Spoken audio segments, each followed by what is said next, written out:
હાલ પાછો લંકા. મંદોદરીએ કીધું કે તમે શિવ ભક્ત ઉઠીને પરશ્રીને અહીં લઈ આવો, તમારી ધર્મ ને ભક્તિ ને બેયને કલંક લાગશે. અહીંથી લઈ જાઓ. ક્યાં? અશોક વાટિકામાં રાખો. અને એ જાનકી જો હા પાડે કે મારે તમારા પટરાણી બનવું છે તો મારી મંજૂરી છે, પણ તમે એને દબાણથી એને વશ કરવા માંગતા હો તો મારો એની સામે સખત વિરોધ છે. પોતાની ઘરવાળી વિરોધ કર્યો. ત્યાં કુંભકર્ણથી જાગતો છે, નીંદર નહીં આવી હોય. કુંભકર્ણ કે એ મોટા આ શું કર્યું તે? કોઈની ઘરવાળીને લઈ આવે મૂક્યા ન કરે, આપણને બધાને સટકવાનું થાય હો અહીંથી. એને વિરોધ કર્યો, વિભીષણે વિરોધ કર્યો.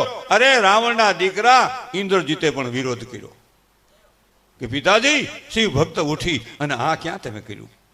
હવે મૂક્યા પાછી. રાવણ કે હવે મૂકવા ન દઈ, હવે મૂકવા ન જાઓ. જાનકીને હાથ નહીં અડાડો.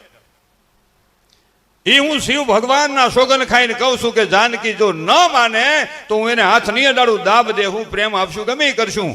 11 મહિના રાવણની અશોક વાટિકામાં રહેલી જાનકીને રાક્ષસ હોવા છતાં આમ હાથ અડાડ્યો નથી. તો એ રાવણના દખનારા વ્યક્તિઓને પણ એકવાર તાળીઓના ગગડાટથી વધાવવા પડે.